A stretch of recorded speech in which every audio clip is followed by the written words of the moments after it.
Senhor Presidente da Junta de Freguesia, Dr. Diogo Lopes,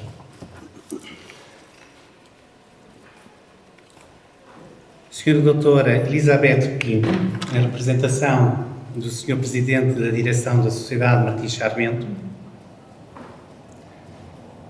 Senhor Professor e amigo Angelino Pereira, minhas senhoras, meus senhores, camaradas de armas, amigos, querida família, obrigado. Boa noite e vindos a casa, porque é isto que esta sala é. Para qualquer guimaranense, é uma casa comum, é uma casa de todos nós. Um livro chamado A Fundação da Verticalidade só podia ser lançado numa casa que há mais de 140 anos guarda fundações. As da cidade e as da memória que Martim Sarmento desenterrou, pedra a pedra, na Citânia de Briteiros. Agradeço à direção a generosidade de abrir estas portas a um engenheiro. E agradeço também, a título pessoal, e perdoem a familiaridade, ao meu avô paterno, Coronel Duarte Amaral, que foi Presidente da Câmara Municipal, aqui em Guimarães, há cerca de 100 anos. Passou muitas tardes nesta biblioteca, aqui à nossa, atrás de vós, a poucos metros de nós, a escrever as suas memórias, não publicadas, que tive a honra de ler. 100 anos depois, um neto fala dele nesta sala. E é esta a escala de tempo em Guimarães que se deve pensar e que se pensa. E foi nesta escala de tempo também que este livro que eu vos apresento hoje está escrito. Não queria deixar também de falar do meu avô materno. Estamos a falar de fundações. O livro fala da fundação pessoal. Não é orgulho, de todo. O Coronel Albino Machado de Oliveira, o pai da minha mãe, percorreu num só corpo o século português, seminarista, sargento na Grande Guerra e coronel. E preso político sob a ditadura. Com a vida dele aprendi que a verticalidade não é uma palavra. Aqui está só uma palavra. Mas significa mais. É um preço. E que houve homens que o pegaram com a própria liberdade. Entre estes dois coronéis, a minha mãe, a doutora Maria Albertina, e este momento é singelo por isso, porque a tenho aqui, professora de História, ensinou Portugal as gerações de alunos, mas a mim ensinou-me algo mais raro. Ensinou-me a amar o meu pai. Um coronel de artilharia, de quem herdei o nome igual, por causa dela. Quis ser como ele. Segui-lhe os passos.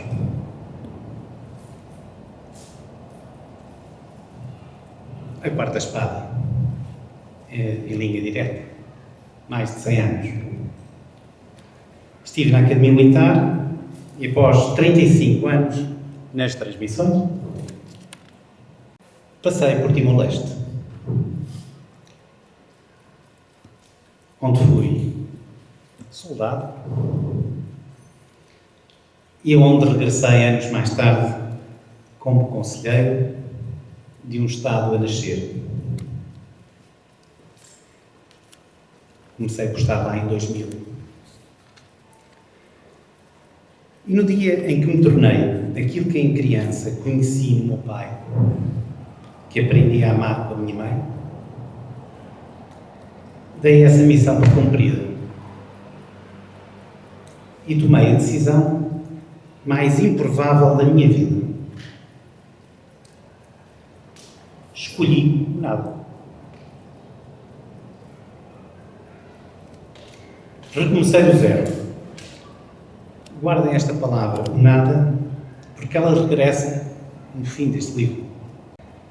Senhor Presidente da Junta, a sua presença significa uma honra para o livro e confirma o que ele defende, que Guimarães não é apenas um lugar onde a soberania portuguesa se fundou a 24 de junho de 1128. É um lugar onde essa fundação continua a ser pensada. Daqui a 2 anos, cumprem-se 900 anos da Batalha de São Mamede. Este livro quer ser uma leitura para esse horizonte. E sei que a cidade, o poder local, o poder municipal, partilha. E a todos que responderam ao convite, esta é uma edição de 50 exemplares, uma edição de fundação, no sentido literal. Olhando esta sala, percebo que a primeira comunidade de leitores já cá está. É um engenheiro. Os números dizem sempre alguma coisa.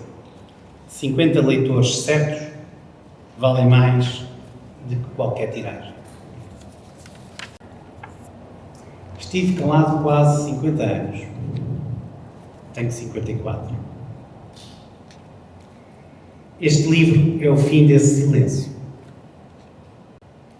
E a pergunta a que responde é a do vosso convite.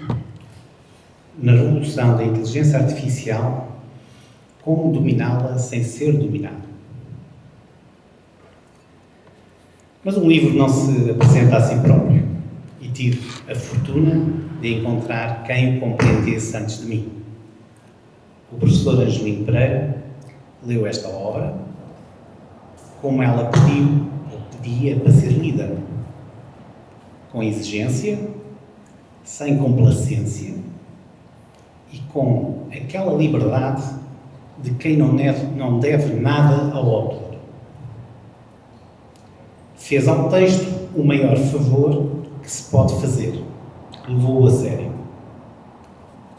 E é ele que pertence a esta noite. Sr. Professor e amigo Angelino Pereira, a casa é sua, a palavra é sua e o livro, a partir de agora, é dos leitores. Muito obrigado.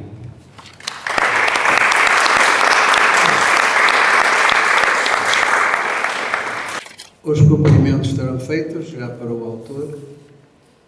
Está toda a gente cumprimentada. Resta-me saudar todos e cabe-me a responsabilidade de apresentar este livro. Trabalho muito exaustivo, não é fácil. Quem o faz sabe perfeitamente que apresentar o livro exige muito rigor, muita leitura.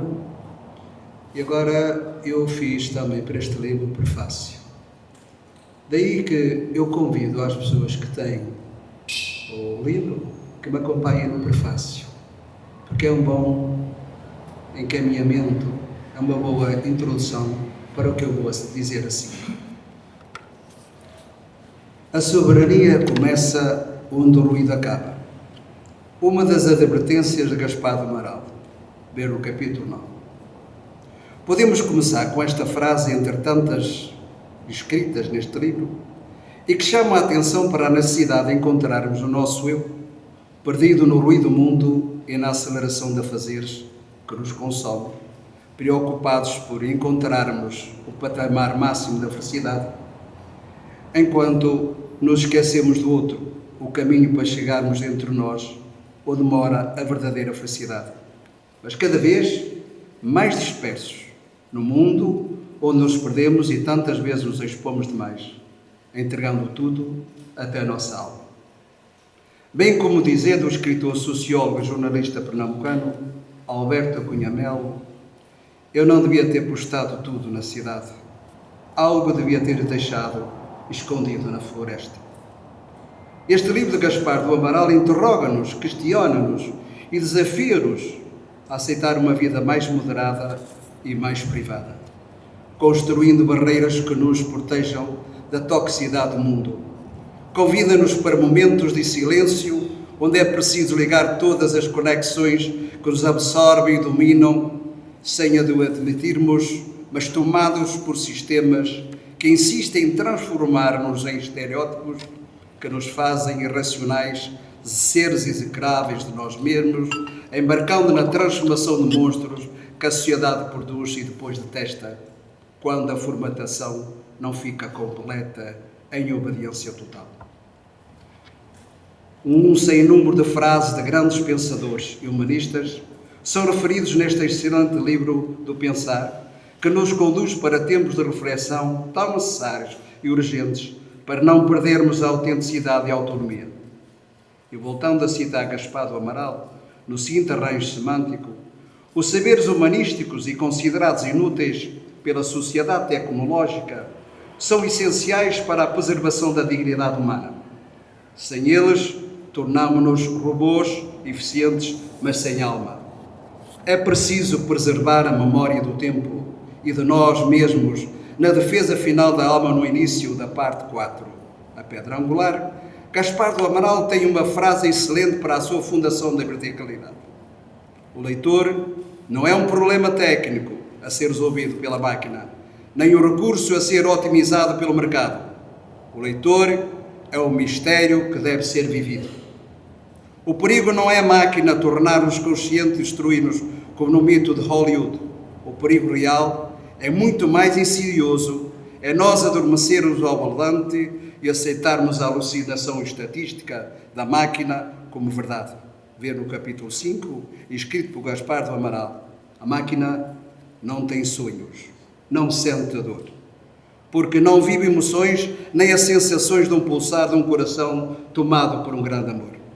Portanto, as novas tecnologias como a inteligência artificial serão um perigo se nos esquecermos do que somos e deixarmos que os outros nos transformem no que eles querem que sejamos. E tendo consciência que a toxicidade do mundo não deixa ninguém imune. Então, desfruta as novas tecnologias, não perdendo a noção de que nada nos serve para ter um refúgio se não soubermos navegar no oceano hostil que nos rodeia. A tecnologia não é um fim, mas o meio, e a máquina fornece o corpo, o leitor sopra a vida. É essa vida de valores que Gaspar do Amaral pretende salvar com esta excelente obra literária, porque bem como escreve, o ser humano precisa de raízes físicas e morais.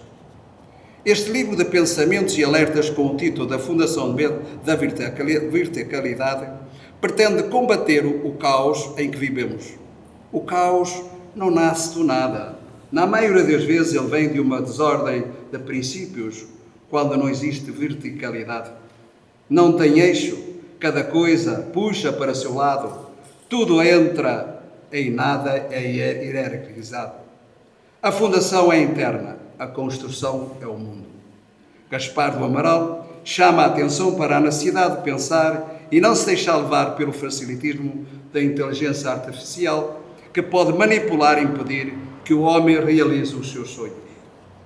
Deixar de pensar gera alucinações que o homem, entenda-se também mulher, podem experimentar influenciados por líderes e falsos profetas que prometem tudo onde o indivíduo espera encontrar a felicidade e entra numa velocidade infernal, acabando por encontrar o inferno que tantas vezes o conduz ao suicídio físico e mental, como se a vítima tenha sempre de ir à procura do seu carrasco, Porque se alguém esquecer quem é, os outros vão transformá-lo no que eles querem que ele seja. A toxicidade do mundo não deixa ninguém indiferente. Este livro de 402 páginas está dividido em 4 partes e 10 capítulos. Então, viajaremos nesta trajetória para melhor se entender e localizar a reflexão que podemos experimentar cada dia ou em certo momento e que nunca esqueçamos que a morte não é apenas física pela destruição do corpo. Ela é mais dolorosa quando mata o pensamento e nos impede de ser gente, pessoa com direito à dignidade do ser. Este livro é um apelo à liberdade. Sabemos que há milhões de mortos em cadeias, nas prisões, dentro das suas próprias casas, porque lhes são retirados todos os direitos da liberdade, habitação, educação, saúde, e pode ser física ou até mental, o que impede a pessoa de ter sentido crítico e direito a ser. Toda esta dificuldade de vida sentida impede os casais de se reproduzirem, ficando insistentemente sujeitos às limitações da sua própria sobrevivência. Adverte o autor que há 44 milhões de abortos anuais em todo o mundo e acrescenta que a estatística celebra a paz e a realidade chora a extinção da espécie. Para dizer o seguinte, que somos uma civilização sonâmbula, a caminhar para o abismo demográfico e económico, convencida de que está a voar porque o ar cheira a flores, enquanto o Oriente nos compra o chão debaixo dos pés. O paradoxo do século XXI. Na singularidade humana, como escreve o autor, plantamos a bandeira da humanidade contra um sistema que tenta otimizar a alma até à sua extinção. No seu capítulo 1 escreve: deixámos de ser vítimas confusas para nos tornarmos patologistas lúcidos. Não esqueçamos que os países do Ocidente, particularmente a Europa e concretamente Portugal, deixou de dar condições de sustentabilidade aos jovens para construírem família. Não lhes dá casa digna para habitação, nem é ordenado proventos do seu trabalho que lhes dê qualidade de vida e dignidade para poderem combater o déficit de natalidade. Investe-se na formação de jovens e oferece esse investimento a outros países que lhes dão melhores condições de vida. Denota-se outra preocupação na obra de Gaspar do Amaral: o risco de uma sociedade moderna gerida por ditadores loucos e a vontade de se criar um estereótipo de pessoa manipulada por controle remoto que obedeça sem pensar, porque o importante é executar o pré-definido.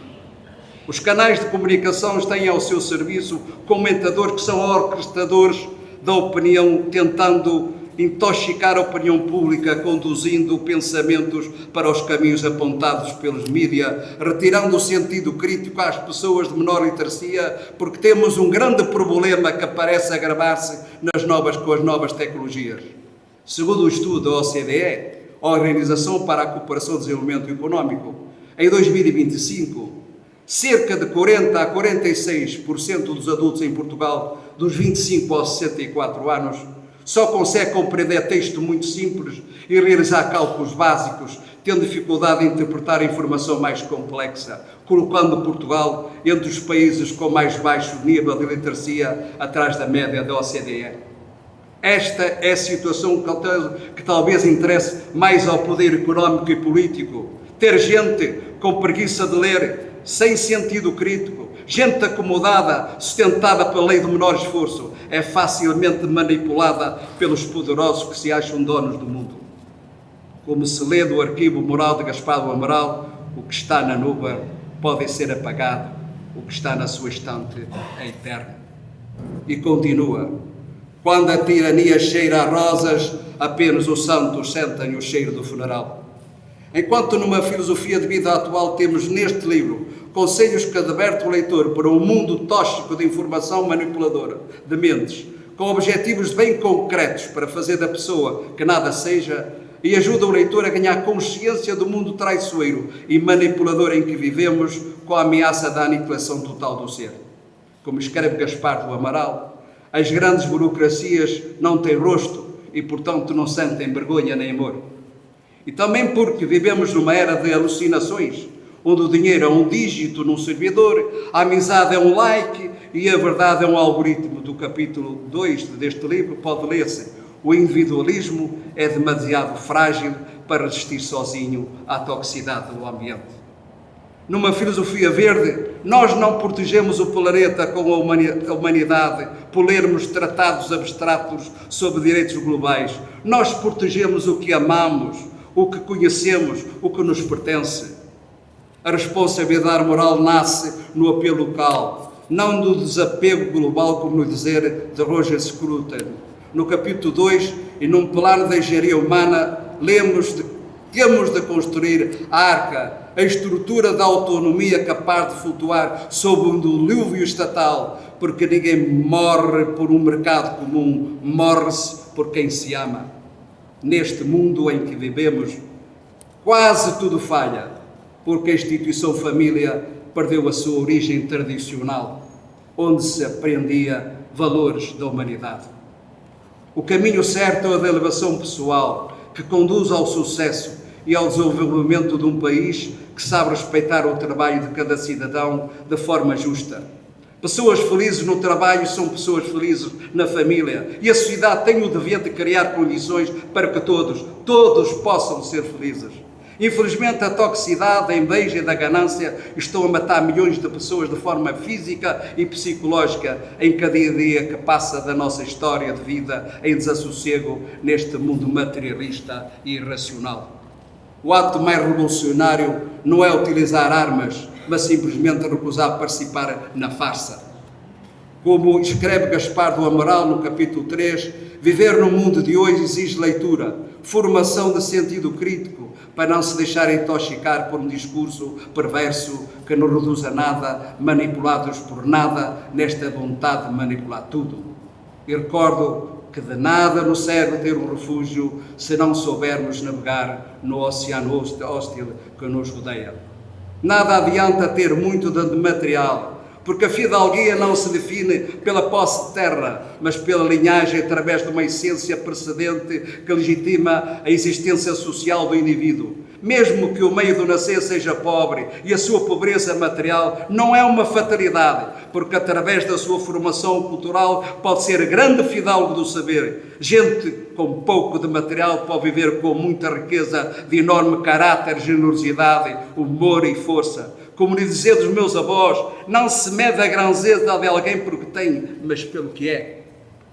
No dizer do capítulo 4, o homem deixa de competir com o processador para se tornar o aristocrata que lhe sopra a alma.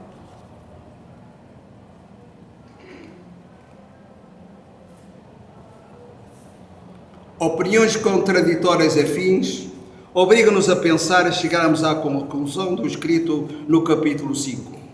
Não é o que é que a máquina consegue fazer, mas sim o que é que resta à humanidade para ser.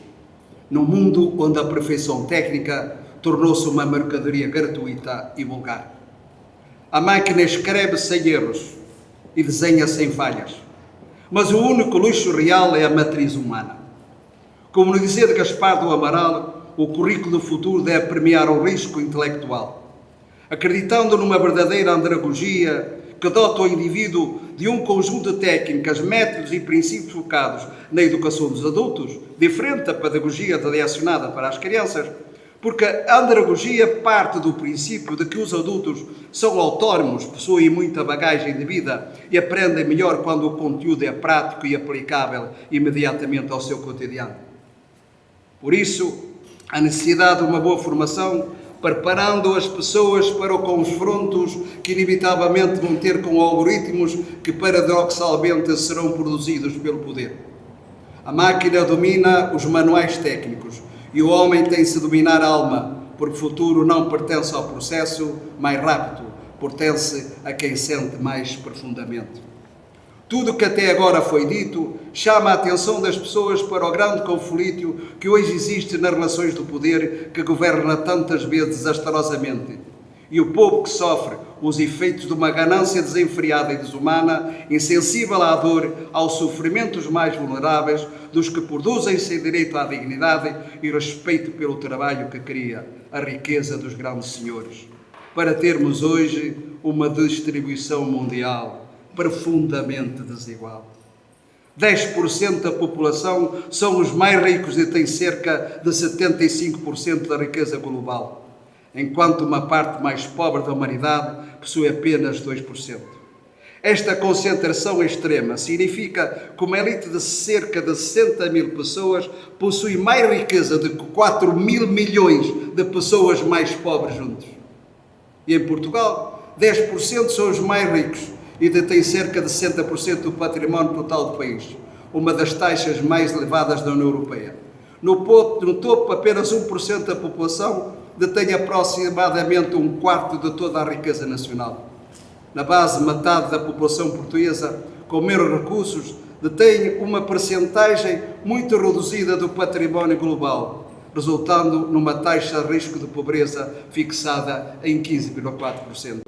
Isso significa que 1,6 a 1,8 milhões de pessoas vivem em situação de pobreza monetária.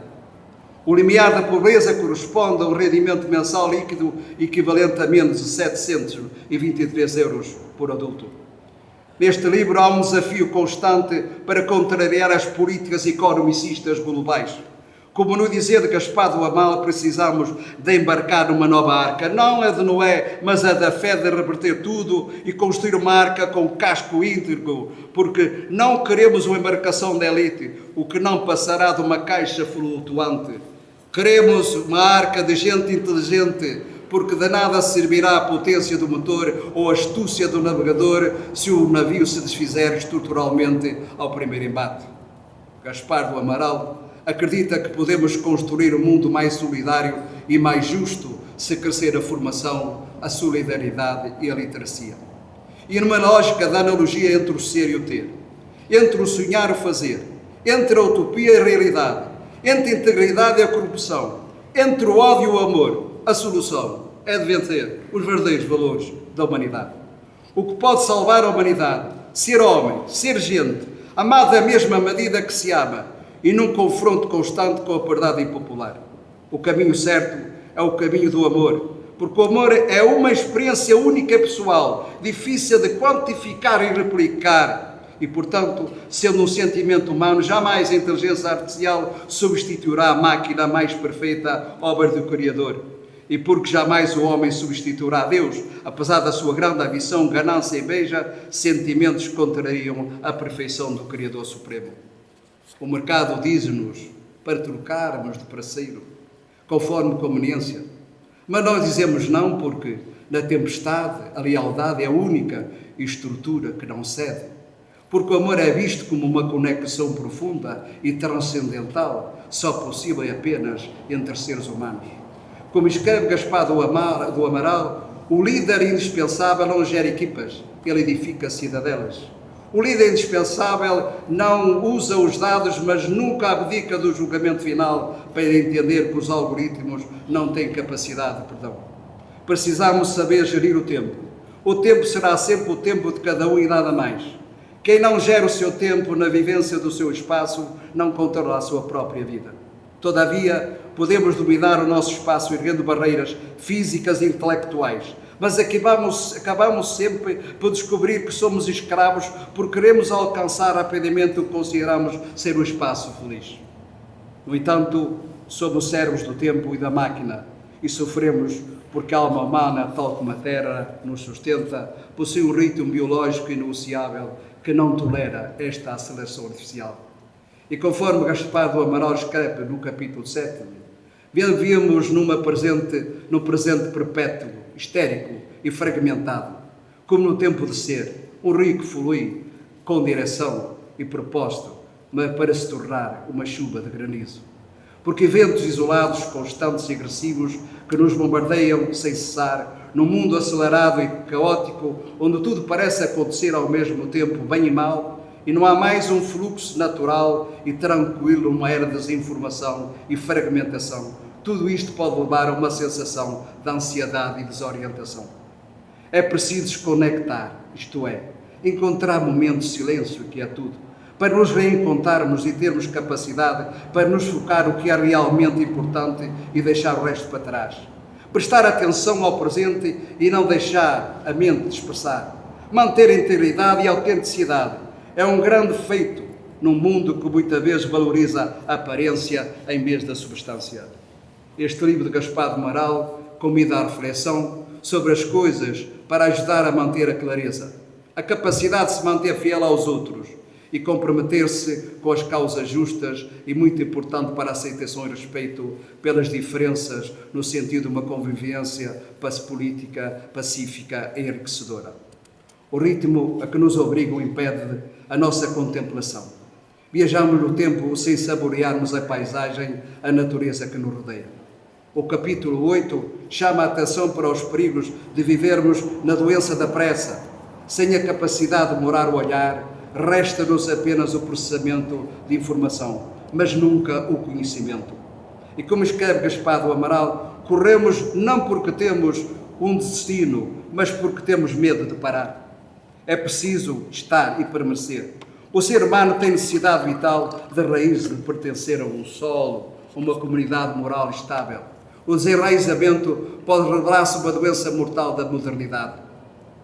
A forma como habitamos o mundo, o cuidado que temos com o espaço e com as pessoas ao nosso redor é o que nos permite construir algo significativo e duradouro.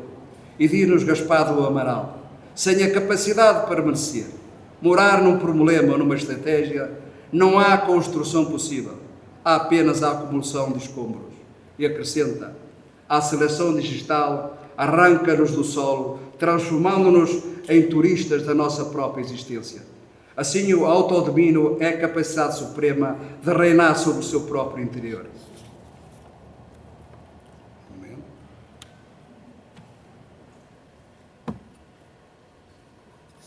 Daí que, sem a capacidade de morar num problema, é fácil desistir ou mudar de direção quando as coisas ficam difíceis.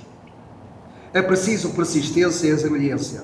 Num mundo tão acelerado, parar para pensar é um ato de coragem e de autoconhecimento e permite ver as coisas como elas realmente são. Sem a distração do ruído do dia-a-dia, só quem para consegue ver. A imobilidade é a velocidade absoluta.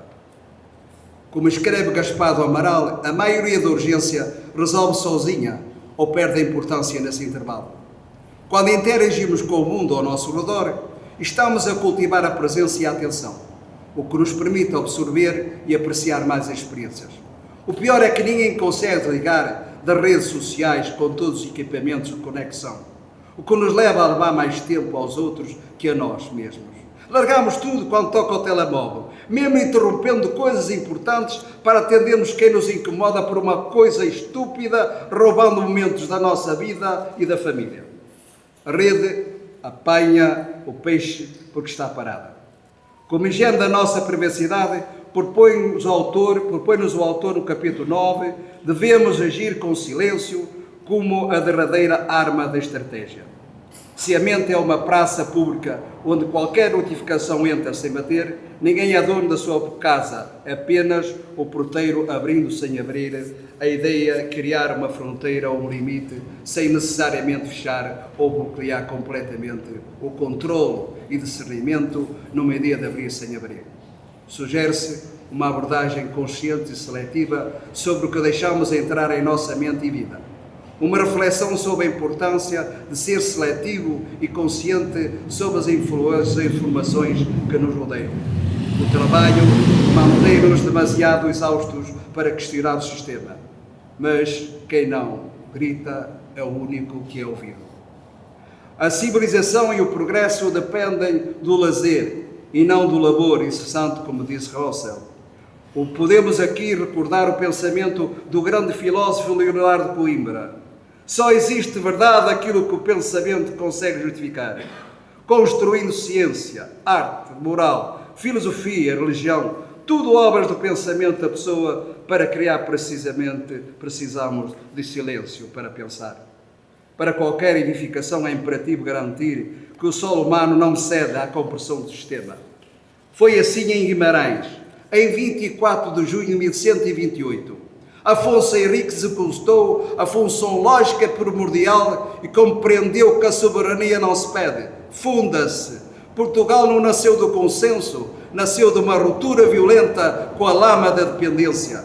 Semeados pelo grão de 1128, Recuperamos a inteligência com alma, a tecnologia de sobreposição que nos permite ignorar a desordem externa e projetar uma nova arquitetura de soberania.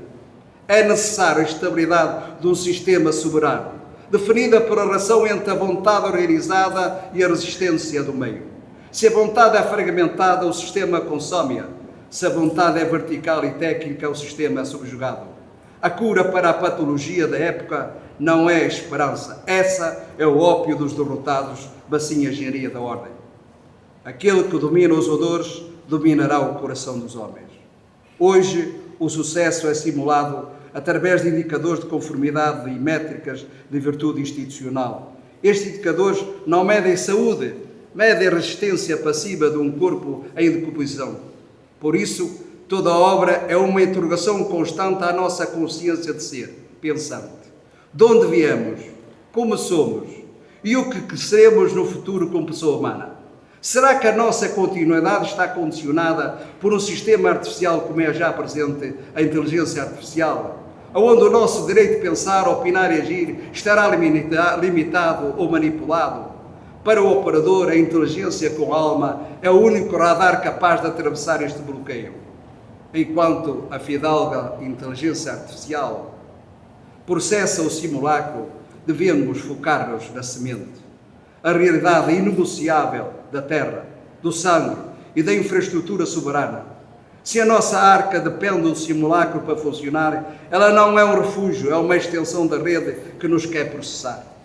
O autor coloca a questão da falência demográfica como sendo um hinduísmo instalado, a falta de vontade e solidariedade para assumir o sacrifício e a responsabilidade que toma o tempo do indivíduo e o esforço intelectual e financeiro, com consequente perda de conforto e gozo no mundo materialista que tanta promessa faz de felicidade na concretização impossível, porque o indivíduo se deixa arrastar para o facilitismo, vendendo permanentemente a sua dignidade e até a alma numa procura exterior, quando a felicidade mora dentro de cada um de nós. E não a encontramos porque negociamos a qualquer preço e vendemos tudo o que está à nossa volta, valores, princípios e até família. E bem como o autor escreve na página 30, o diagnóstico técnico é inequívoco.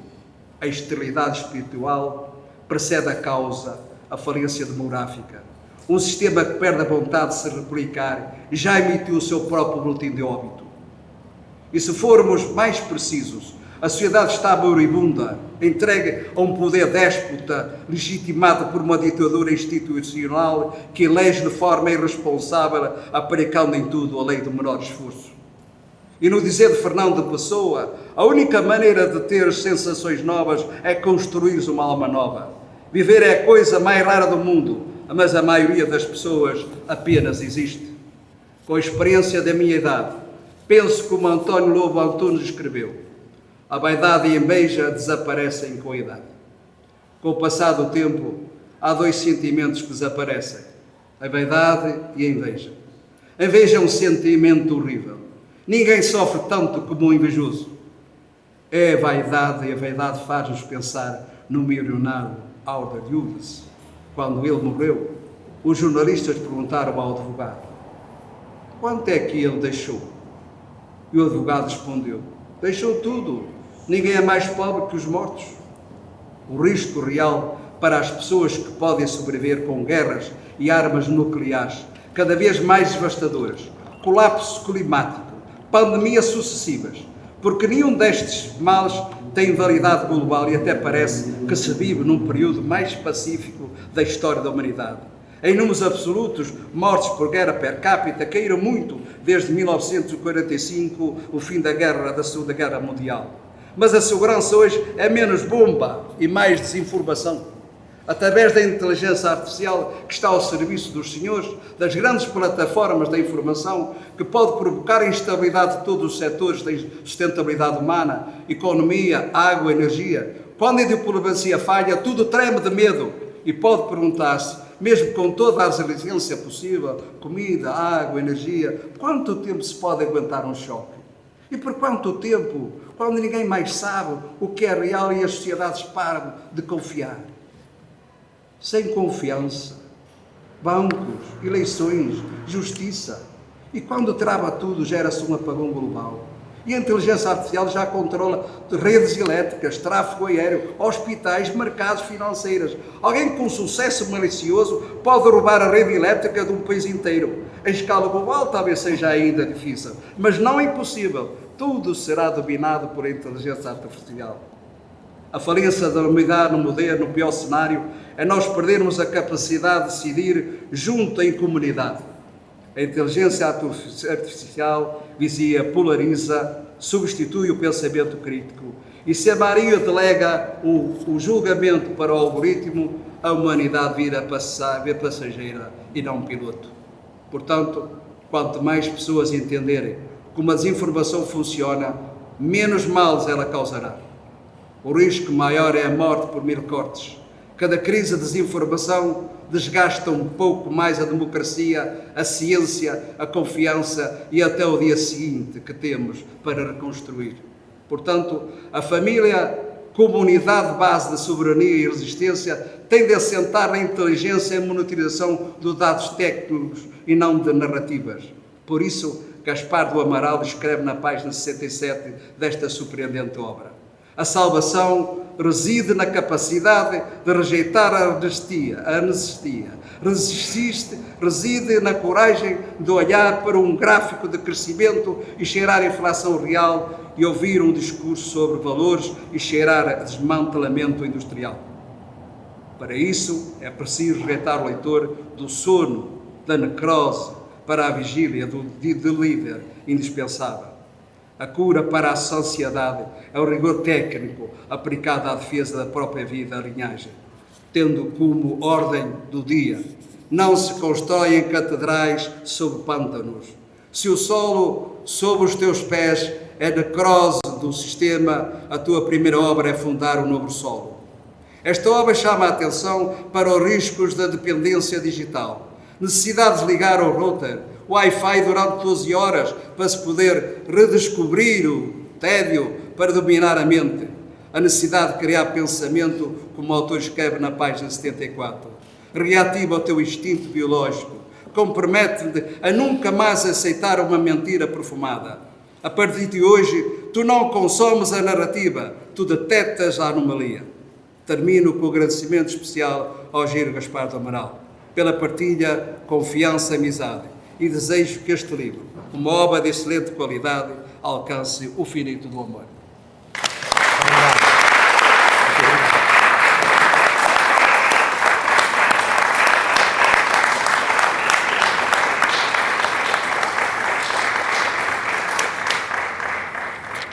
Eu acho que está aqui outro livro, do livro que eu escrevi. Obrigado. É com surpresa que eu vejo que inspirou isso, inspirou esta visão.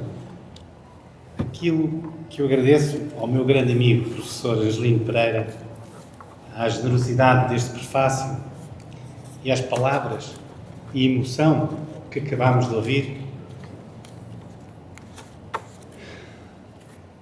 porque é no campo da ação que reconhecemos quem é que está por nós, não é quem diz ser ou nos diz o like. É quem de facto depois, quando nós olhamos nas ideias da ação materializadas na nossa vida, que vemos quem é que nos pode ajudar, a tal lei do rosto. O que escrevi no livro, de facto, é tudo isso e pode ser tudo aquilo, porque são critérios. É uma perspectiva das novas ferramentas desta revolução digital. Como é que a inteligência artificial, o que é isso primeiro? E o que é que essa inteligência faz de nós? Ou o que é que nós fazemos com ela? Queremos ser os herdeiros deste grão de 1128 em que temos uma vontade indomável em fazer e não pedir licença ao que não existe e fundar uma nação? Como Afonso Henriques, e como a fundação desta casa, e como o Toral, e como a Basílica de São Pedro, com a cruz de as três cruzes da Santíssima Trindade, e com a muralha, juntando tudo aquilo que podemos chamar que era o direito daquela altura, como estava organizada aquela sociedade de há 900 anos até agora, a lei da espada. Agora temos uma nova espada. Talvez temos novas tecnologias. Essa nova espada é aquela que nos pode fazer bem, gerar valor ou mal. Se fizermos com ela o que não devemos fazer. É mais perverso. Mais responsabilidade temos. Queremos ser esses herdeiros do grão de 1128 com uma espada multiplicada por 400.000, em que conseguimos ter tudo o que é bom de uma biblioteca de Alexandrina e que nos dê aquilo numa resposta de 30 segundos? Ou apenas visitantes do museu? E sendo apenas visitantes do museu, não nos podemos esquecer, pela experiência que eu tenho tido através do mundo, no caminho para Timor-Leste, vejo outras civilizações que mantiveram as mesmas crenças, as mesmas premissas que o Afonso Henriques combateu. Não mudou uma vírgula, um versículo. Mas a tecnologia também está na mão deles. Também que sabem utilizar essa espada. Mas antes disso, e antes de dar a resposta ao que trouxeram aqui, sem querer demorar, e depois serei breve, e poderemos falar um bocadinho, se assim entenderem, a dedicatória deste livro, este lugar, este momento, para mim é simbólico, e obrigado por serem testemunhas disso. Está no livro 3, na página 3 do livro, antes de qualquer capítulo, porque vem antes de qualquer capítulo da minha vida. Já vos falei da minha mãe, a doutora Maria Albertina, professora de História, e que me ensinou a História e me ensinou a amar quem me fez, o meu pai. A segunda metade da dedicatória é para a minha mulher, a doutora Cristina Rebelo, professora de língua portuguesa, que não se limitou a suportar estas 412 páginas, reviu-as uma a uma. Obrigado. E reparem na simetria que a vida me deu. Este livro trata a história de Portugal e a língua portuguesa como um código-fonte da nossa autonomia. Eu que estou a fazer, ou que fiz, tentei fazer e transmitir a mensagem, é dizer que a história é um código, é um ativo tecnológico. Ora, se nós temos um ativo tecnológico de 900 anos, pelos povos todos que eu tenho passado, muitos poucos têm isso. É um código-fonte da nossa autonomia. Mas se nós não fomos criados para a autonomia, se calhar fomos. Temos que despertá-la. O que é a soberania? De nós próprios. É um livro para o ente, para a pessoa. O segundo livro será para a nação. Já está quase feito. Mas este é para nós, é para mim, é a minha travessia. É aquilo que para mim tem sentido. E tenho estado há 35 anos na tecnologia, portanto, com a espada afiada de 2 gumes. Para tudo, pronta para tudo. Para o bem.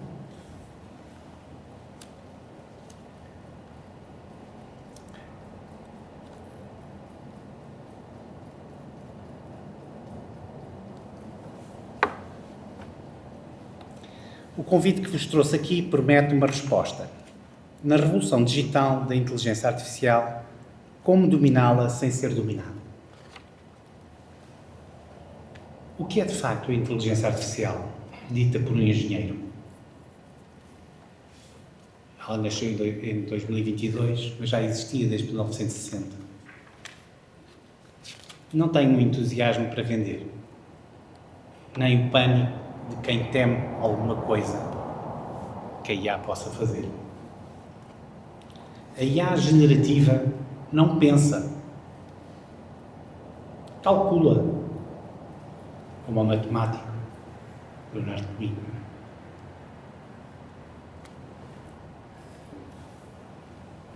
Perante o texto que lhe damos, calcula qual é a palavra estatisticamente mais provável a seguir numa frase. É isto que faz a IA. vai calculando a palavra mais provável que vem a seguir. É este o algoritmo. E depois a seguinte. E depois a seguinte. E aí há redes neuronais, é tal IA associativa, o que faz é esta probabilidade. Falo a uma velocidade e uma fluência extraordinárias. É uma ferramenta poderosa e eu a utilizo todos os dias. Mas tem um limite estrutural que nenhuma atualização resolve. A IA não sabe errar.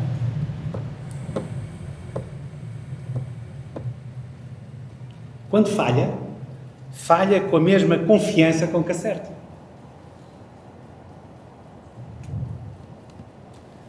No livro, chamo-lhe muitos nomes, mas alucinação estatística.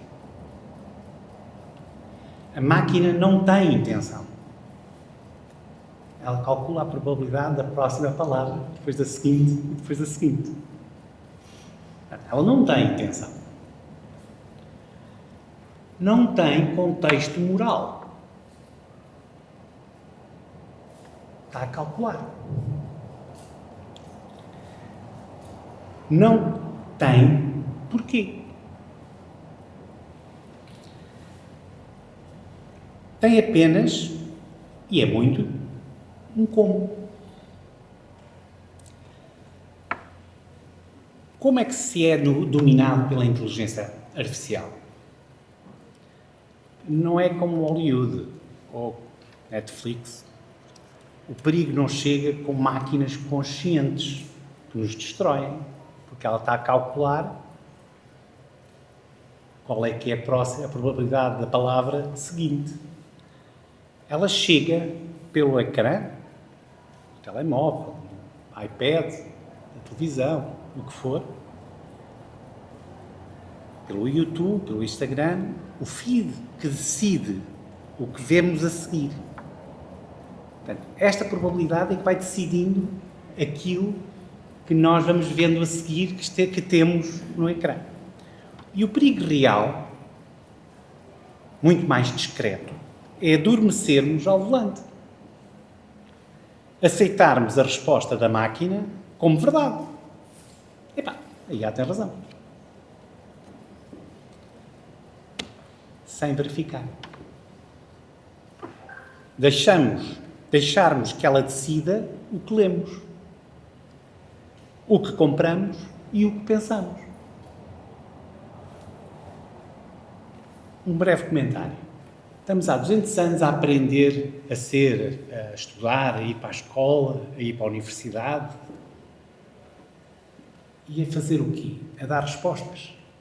A dar uma resposta. E quem der a melhor resposta tem a melhor classificação. Nós somos discriminados por isso. A melhor resposta é o melhor aluno. Então, atualmente, se dermos a melhor resposta, se formos à IA, temos 1001 respostas melhores que há de 20 melhor que 20 valores. Então quer dizer que o que é que até agora nós dávamos valor de 20 valores passou a não ter valor. E o que é que passou a ter valor então? A resposta, já não somos aquilo que eu chamava há muitos anos, já não somos uma máquina Xerox, não querem cópia daquilo que me estão a dizer, então eu tenho que repetir aquilo que me estão a dizer, eu tenho que aprender a fazer perguntas. Porque eu vou perguntar à IA para ela me dar 1001 respostas bem dadas. Que vão ter 20 valores em qualquer lado do mundo. Inclusive no melhor, com maior quantidade de cientistas. Então, quando é que nós aprendemos a fazer perguntas e onde é que aprendemos a fazer perguntas? Em que escola é que aprendemos a fazer isso? Eu questiono. Se agora a resposta não tem valor e a pergunta passa a ser aquilo que tem valor, nós temos que reformular tudo. E não vai ser como quando apareceu a internet Minha mãe sabe a história que eu estou a pensar, em que o meu pai me dizia em 1993, porque ganhei um prémio na Academia Militar, e em vez de um livro de castelos, porque já os conhecia pela minha mãe e pelo meu pai, resolvi criar um modem de 14.400, daqueles que fazem e deram-me um prémio de menor valor do que o livro, mas deram-me aquilo que eu queria, que era um modem. E acedi à internet e o meu pai disse-me: obrigado, meu filho, por te mostrares a internet. E morreu no ano seguinte, em 94. Essa foi talvez a primeira revolução da internet. Depois, agora, as redes sociais é uma grande evolução. Mas agora a IA é completamente diferente. Vai abranger tudo, porque agora o que interessa são perguntas e não respostas. E as respostas que nós andamos a aprender a dar, que se formos avaliados e estamos hierarquicamente todos colocados pelas respostas que damos, não tem valor. Mas podemos dirigi-las. E com a pergunta vamos dirigir. Então temos aquilo que eu chamo a nova espada do Afonso Henriques. Ou seja, nós temos então uma nova ferramenta que conseguimos melhorar a nossa pergunta. Mas para melhorar a nossa pergunta precisamos de ser curiosos. Será que a escola faz de nós curiosos ou o contrário? Depois precisamos de vocabulário. Será que a escola que nós temos hoje dá-nos vocabulário que a leitura é que nos dá? Então, se não temos leitura, não temos vocabulário, como é que vamos fazer as perguntas? Pior ainda, para ajudar a festa, temos que ter repertório. Então, quem é que tem estas três coisas? Vocês, os mais velhos. É a primeira tecnologia, é a primeira espada que não se dá a um homem jovem.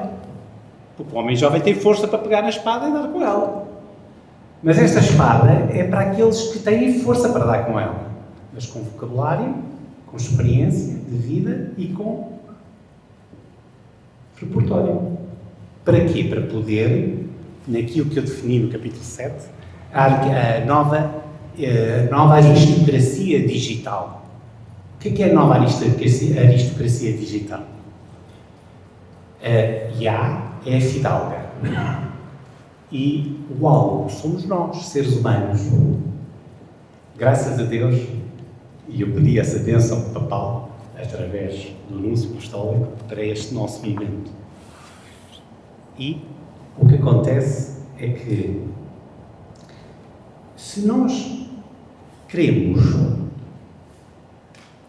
criar uma resposta, dar uma resposta que não tem valor, para isso temos que funcionar e ir à procura de uma pergunta. E queremos que um jovem da escola nos dê essa pergunta, ele não nos vai dar. E então o que eu faço aqui no livro é uma convocatória, é um tratado para uma guerra ontológica. Palavras, conceitos e como eu organizo. As mesmas palavras que tínhamos para a escola das respostas, vamos ter que entendê-la como é que é para a escola das perguntas. Para conseguir fazer com a IA, se pegarem todos os jovens, eles não têm repertório, não têm vocabulário e são curiosos, querem tipo qualquer coisa, não é? Tipo qualquer coisa. Okay. Portanto, o que acontece, quem é que é o público-alvo para a IA? São os mais velhos. Esta é aqui aquilo que eu faço e a mensagem para este cálculo. E os mais velhos poderão utilizar e depois os procedimentos de utilização são feitos com cautela. Para quê? Para não sermos dominados.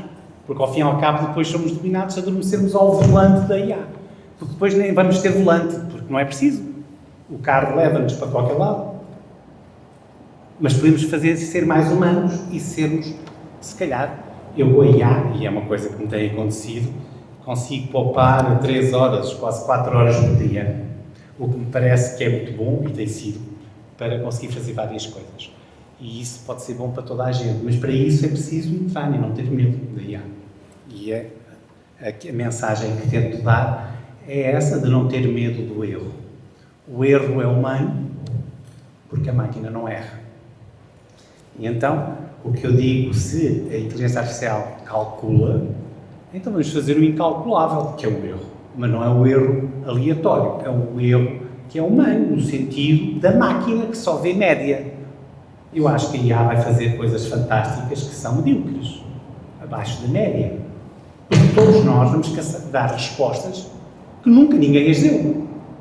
Porque dá o acesso da democratização da ponta dos nossos dedos. E podemos fazê-lo. E isso é fantástico.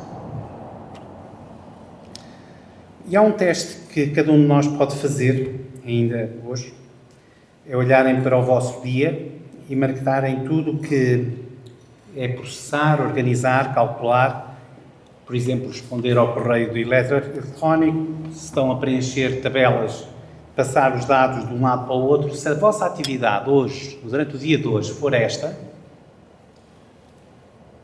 estamos a fazer só o como.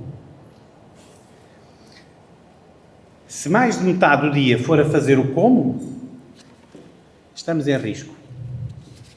Porque vamos ser substituídos. Porque essa organização, essa leitura, a IA vai poder fazer. A máquina não vai vencer. Mas, sem darmos conta, o problema não é a máquina fazer melhor. Nós é que nos abdicamos do porquê. Isto é, quem abdica do porquê torna-se substituível. E o que é que quer dizer? Por exemplo, como condutor, que hoje só utiliza o GPS, e quase todos devemos fazê-lo, utilizar o GPS para ir daqui até lá, um dia destes damos por nós e não conhecemos o caminho para casa. Esse é que é o problema de não saber o porquê. Porquê? Porque ficámos dependentes desta resposta e de não verificar. Portanto, há 3 regras que é importante ter. Verificar, haver um porquê e fazer um silêncio, porque muitas das vezes, e eu debati muito no primeiro capítulo, para ter critérios, equações, porque sou engenheiro, e então aí ter umas métricas para conseguir ter critérios de desempenho, nomeadamente aquilo que eu chamo que é a verticalidade, que tem a ver com a soberania. Nós somos soberanos do nosso tempo, da nossa atenção, porque a certa altura mesmo a intenção atencional, aquilo que nós damos atenção, é o grande ouro para todo o mundo hoje. Não é? Estão todos a disputar para que toda a gente tenha atenção, façam um like, vejam o vídeo, comprem. E isso é que é o ouro de hoje. E então, nós como é que vamos, com esta toxicidade, em que a certa altura digo, até parece que estamos em Marte, nós temos que construir uma cidadela, como diz a encíclica magnífica Humanitas, vamos criar a Nova Jerusalém, temos que criar o nosso espaço, temos que criar a nossa zona onde não vamos ficar envenenados.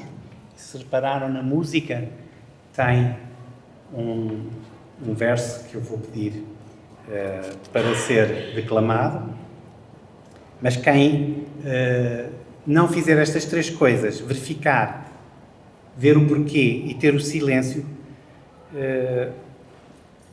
quem ignorar vai ser usado pela IA. Quem executar domina a IA. E esta é que é a questão. Verificação, porquê e fazer silêncio para ter o nariz de santo, como eu disse, perceber o que é que nos estão a tentar dar. Estão-nos a dizer uma coisa que é muito boa e chegamos ao fim da fatura da energia e são mais 20 euros. E estamos, é a mesma coisa do que ir comermos todos a um restaurante, todos comemos frango, mas há um que come lagosta. Chegamos ao fim, pagamos todos o mesmo.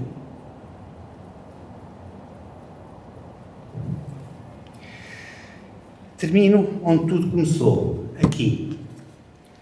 Não é acaso este livro ser apresentado em Guimarães. A escassa distância desta sala fica o campo da Ataca, onde a tradição situa a Batalha de São Mamede, onde se morreu por Portugal. Afonso Henriques demonstrou o princípio que atravessa todas estas páginas. A soberania não se pede, funda-se. Não se pede licença. Não têm que pedir licença nenhuma para usar a IA. É o que no livro eu chamo grão de 1128 e com estes critérios da análise da soberania com a tecnologia da IA, cruzando a tensão entre não ter IA e ter, não é?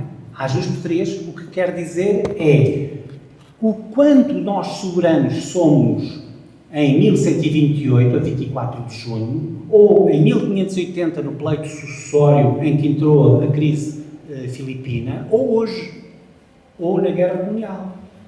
E conseguir ter métricas e conseguir definir mais alguns números para não ser só uma visão qualitativa, mas sim quantitativa. E isto pode-se criar uma análise e fazer da nossa memória, do nosso museu, onde nós estamos, o tal ativo tecnológico.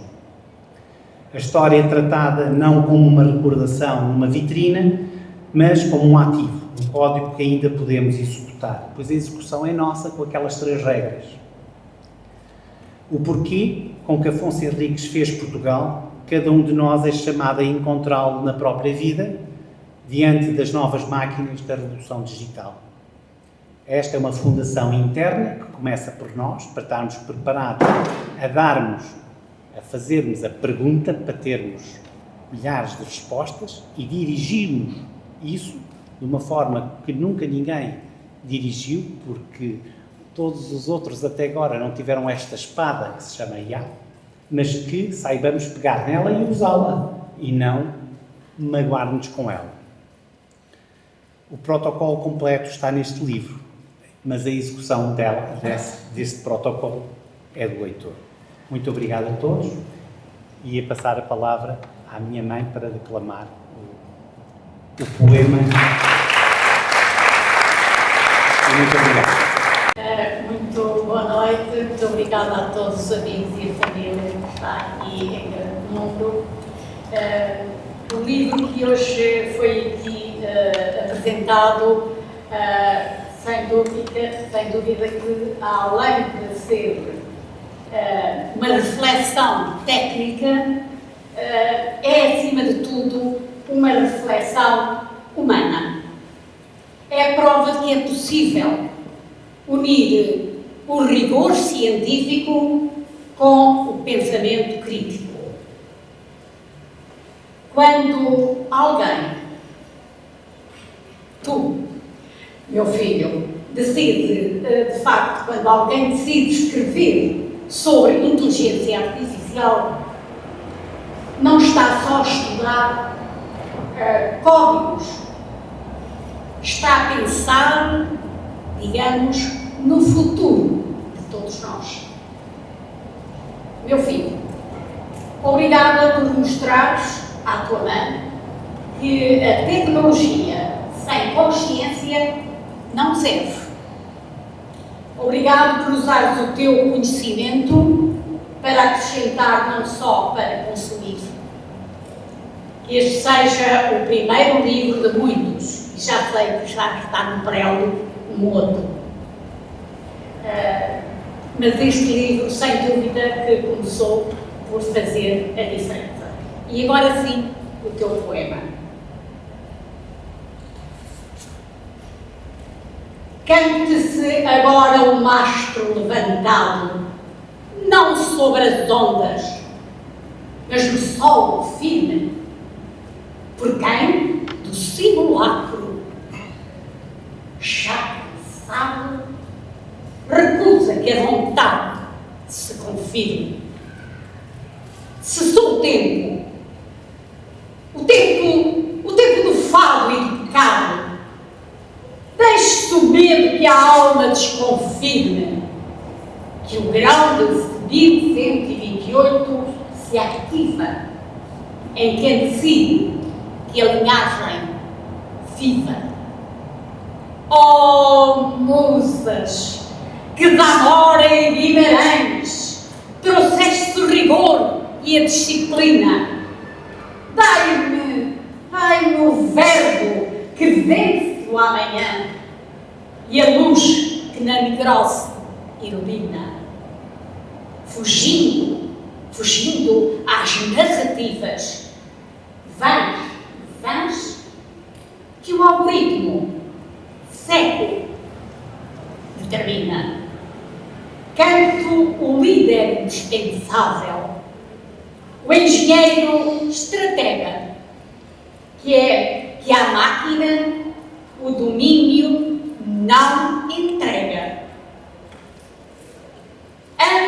Arma de barões de só hoje os que operam no raio dos quilómetros sagrados, aqueles que na arca já esperam ver os pântanos morais evaporados, que as catedrais da mente se aceleram nos átomos do ferro bem fundido, pois contra a ansiedade e o seu veneno, só o rigor da engenharia é o pleno.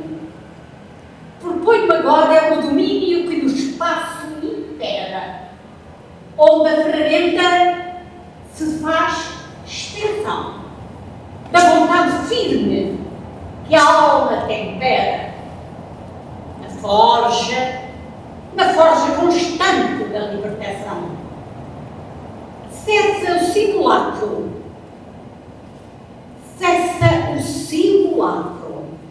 a verdade espera, no comando absoluto da própria mão, que a engenharia em átomos fundada é a única lei pela soberania traçada.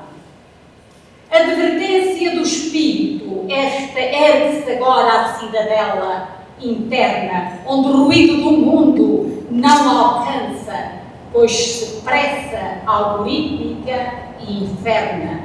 Só a imobilidade é segurança. Domina o tempo, a joia mais eterna, e a atenção que a vontade balança.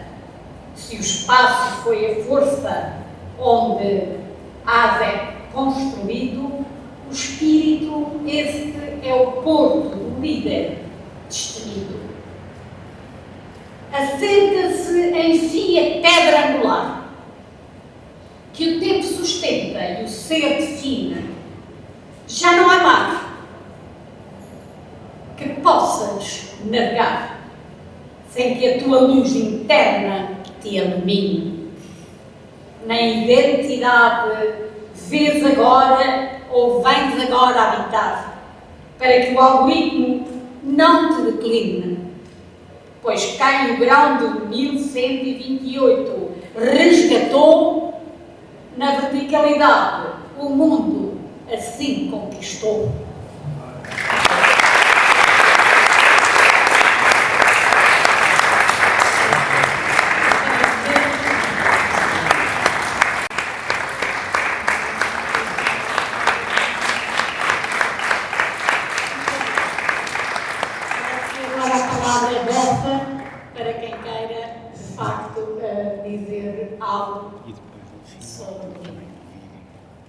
Não é exatamente uma pergunta.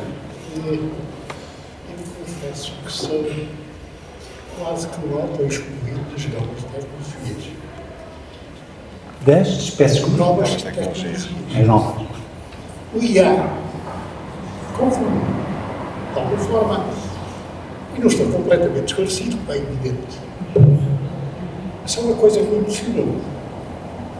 Quero para falar sobre o doutor Angelo, baseado e citando o pensamento escrito por Paula, que fez vários tipos de referência. Eu acho que isto ultrapassa de longe a apresentação de uma obra literária e de um tema chamado IA. E porquê? Porque eu entendo em que todo o discurso sobressai bastante mais um pensamento sociológico do que qualquer outra coisa. E que eu estou absolutamente de acordo.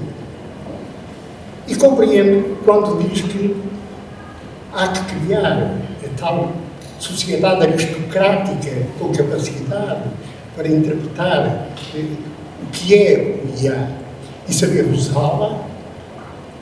Eu só ponho uma questão. lamentavelmente, não quero ser pessimista, mas a verdade é esta. Eu, quando vejo, há uns anos, a esta parte, perdão-me, alguma juventude possa estar aqui, mas a verdade é o meu sentimento, enquanto estudantes universitários, para fazer uma operação matemática de uma regra de 3 simples, precisam de uma calculadora, isto leva-me às profundezas.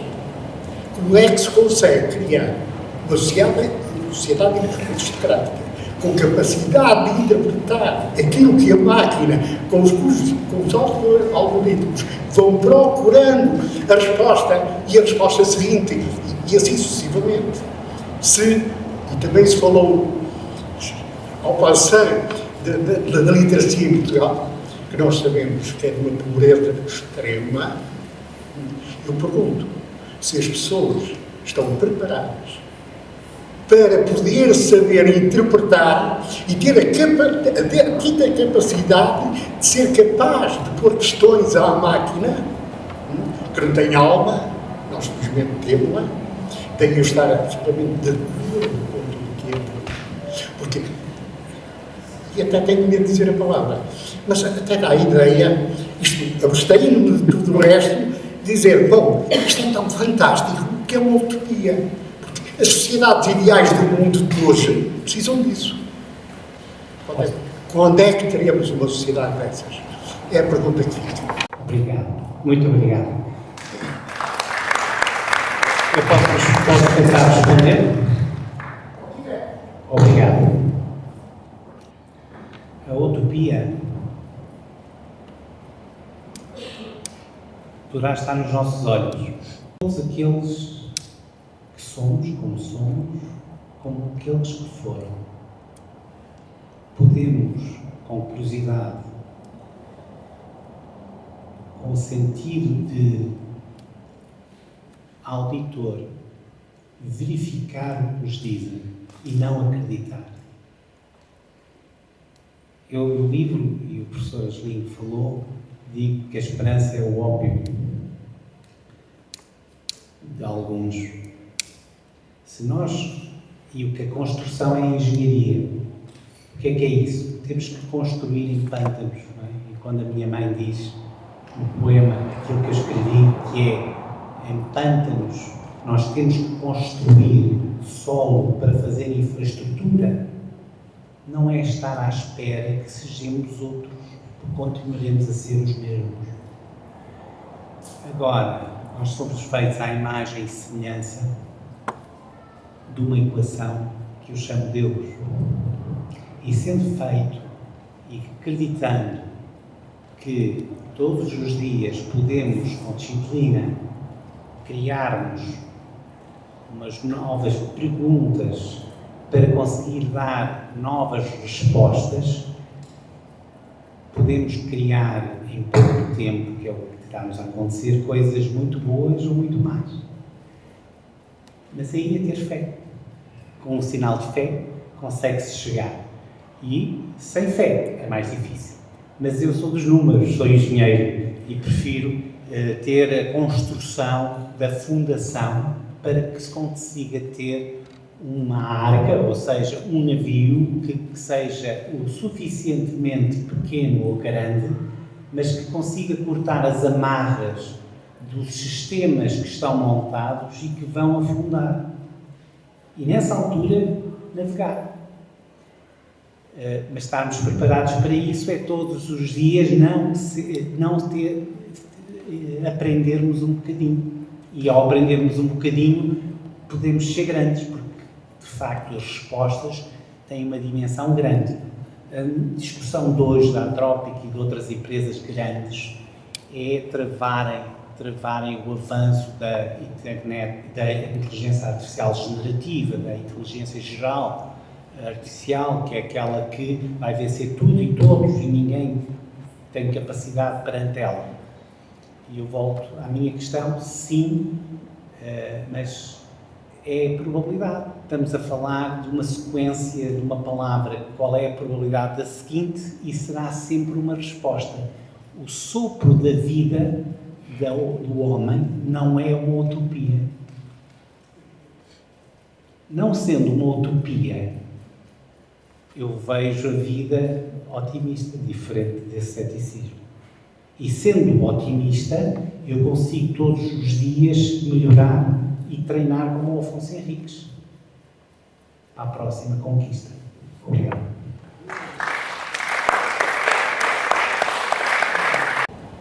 Um agradecimento muito especial, também é uma pessoa muito especial. Eu tenho um carinho, uma pessoa que conheci há relativamente pouco tempo, mas que tem profundas bases de conhecimentos históricos, que também é para mim. Para lhe agradecer o convite e dizer que já esteve em muitas situações destas, de apresentações deste género, mas nestes 40 minutos ou 50 minutos, aprendi mais do que quase neles todos.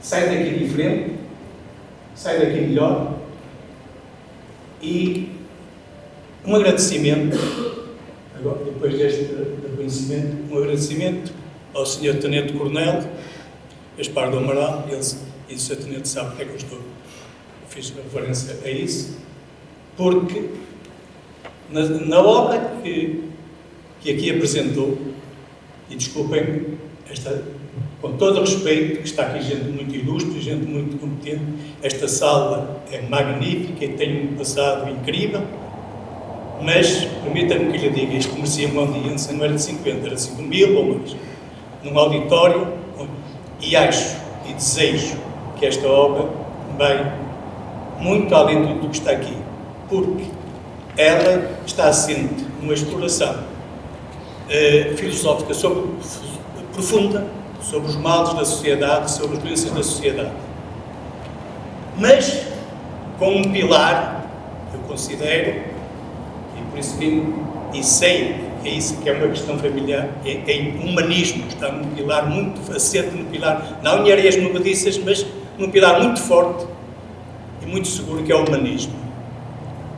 Portanto, Sr. Tenente Coronel, os meus parabéns pela sua obra e desejo o maior êxito e à sua querida mãe, porque sou uma família extraordinária. Desculpem, é uma comunicação simples, mas eu senti. Muito obrigado. Nas transmissões, na arma das transmissões em que eu entrei em 1990, fez-me ir até Timor. Em Timor, a certa altura, percebi uma coisa muito simples. Eu era português em Timor. E a certa altura, com os meus soldados, eu percebi o que era o soldado português. E por isso é que eu digo, eu cheguei a Timor como soldado. E a certa altura, aprendi com um timorense, que me disse assim: a Austrália não tem raízes. 180 anos. A Indonésia, nem 80. Portugal, de 900, quase. É uma árvore com umas raízes tão grandes. Nós que estamos aqui nessa árvore, não temos consciência disso. Mas faz sombra em Timor-Leste. Obrigado. Dando sem prémios, sem salamaleques, como diz o outro. Eu posso, antes disso, pedir uma coisa? Podes. Dê-nos a bênção. Estais todos abençoados e que digam vitórias de Porto Mundo.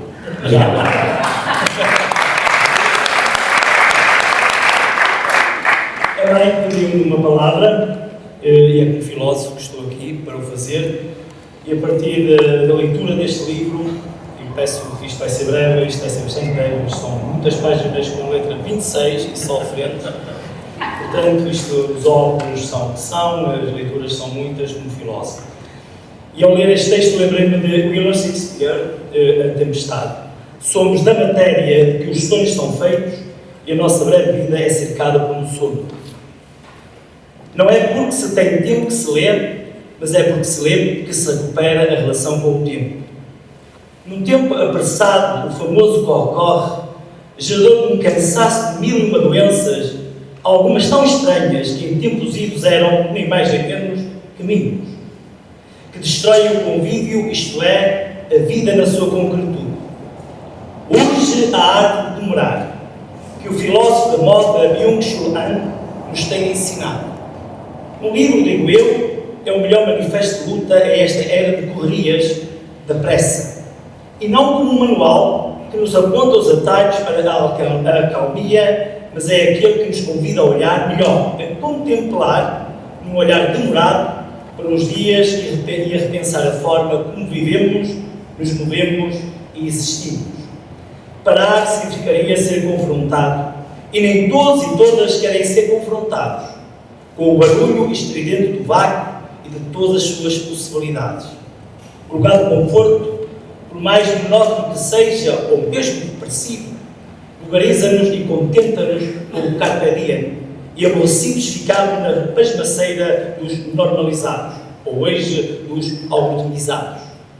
Perdendo assim as veredas das variadas possibilidades que a vida nos oferece, e concluindo com John Berg, quando o gozo, a paixão, a alegria se esgotam no consumismo desenfreado, seja de objetos, seja das próprias pessoas, chegamos à extinção da sede, à agonia do desejo. E sem desejo, estamos mortos. Contudo, e se ainda existe algum apetite pelo demorado, o lento em oposição a este mundo de apressados, ele só precisa, ao contrário dos algoritmos que nos impingem e nos servem de mão beijada, de ser procurado. As interrogações que o Gaspar estava a falar.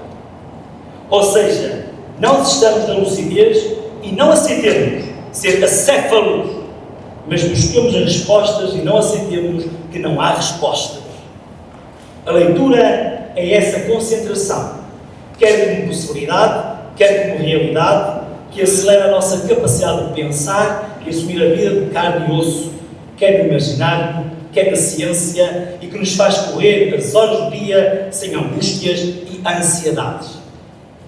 Não nos contentamos em esperar a hora, mas queiramos fazer acontecer a hora de existir. E sabem, os livros não mudam o mundo. Quem muda somos nós que os lemos. Portanto, os livros, para quem os lê, mudam as pessoas e não permitem que sejamos marionetas. Já perceberam porque é que os ditadores do século XX, políticos ou religiosos, sim, religiosos, e a Igreja tem uma história triste nesse campo, não queriam que soubéssemos ler e perseguiram os leitores?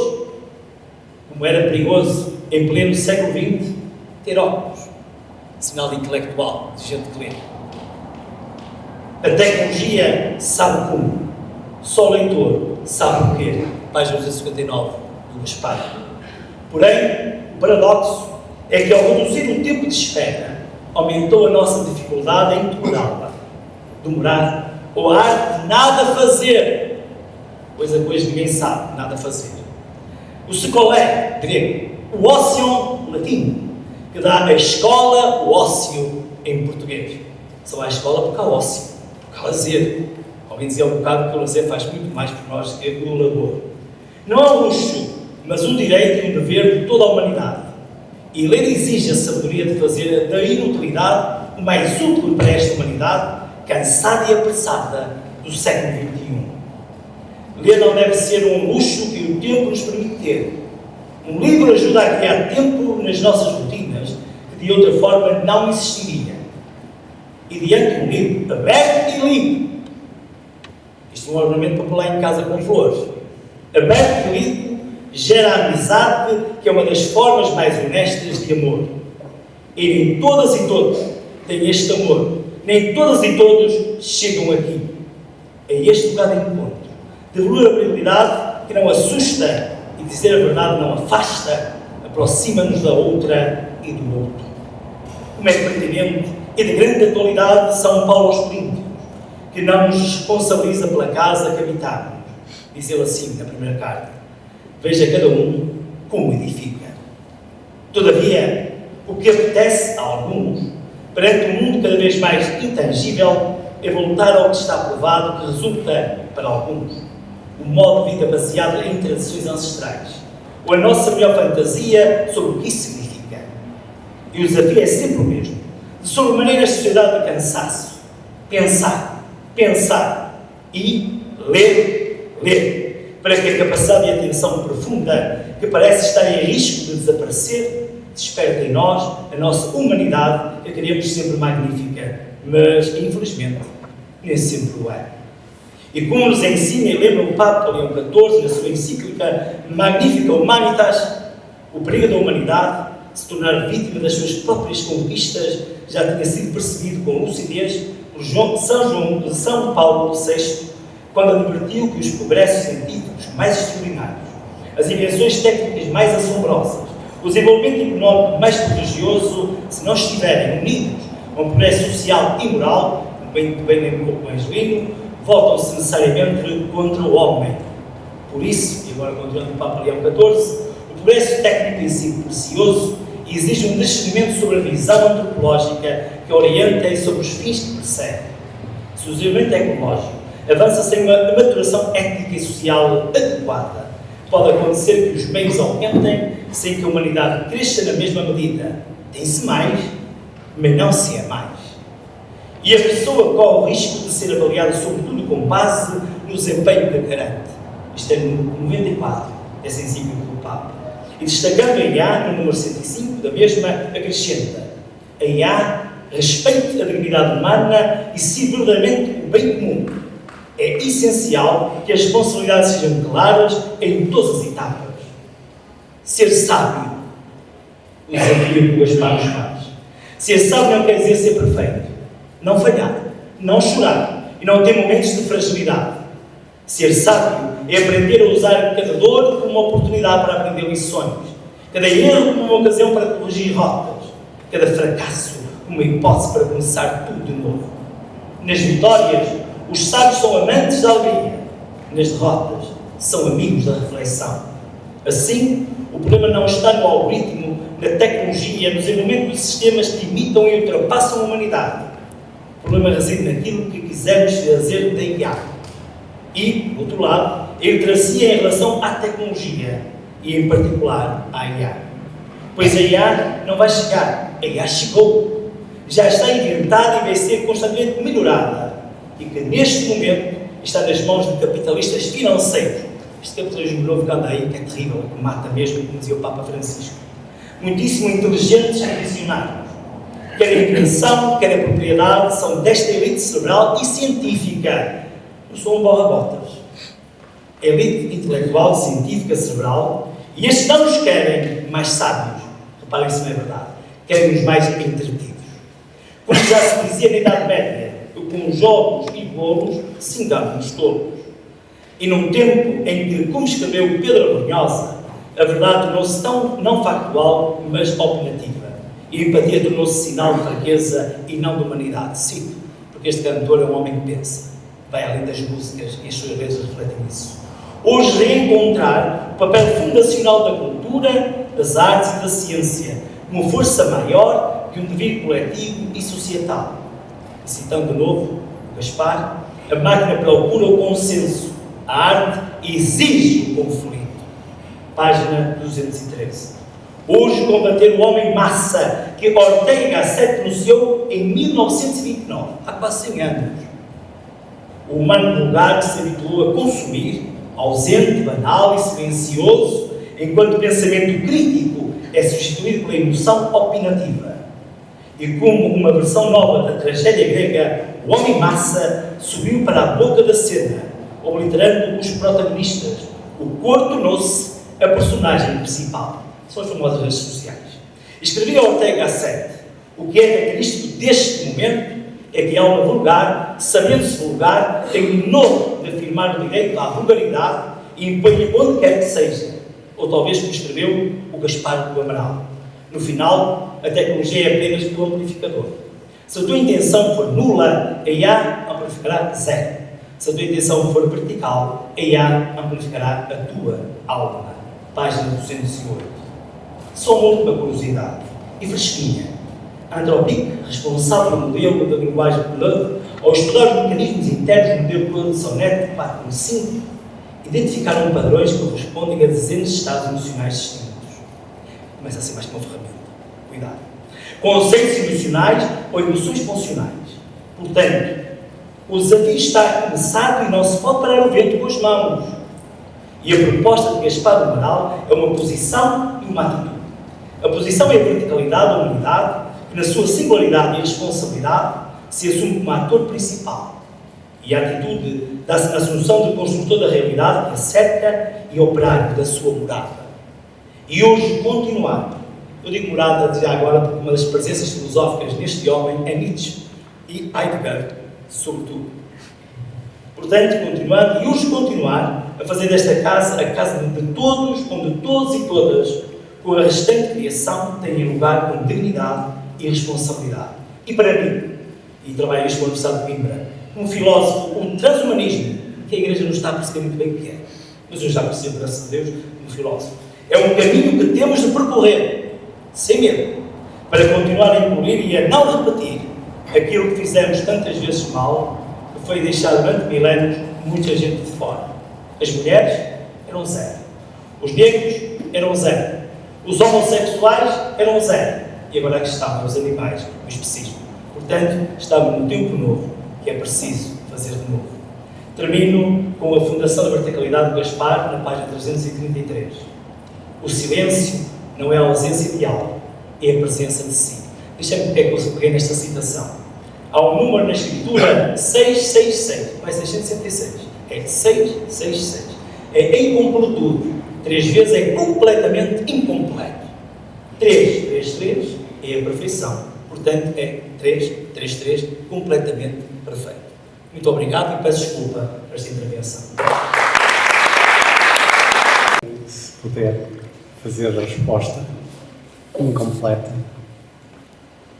e ter o erro incalculável ou cometer esse erro. Eu concordo com a interpretação que fez e aprendo. Obrigado.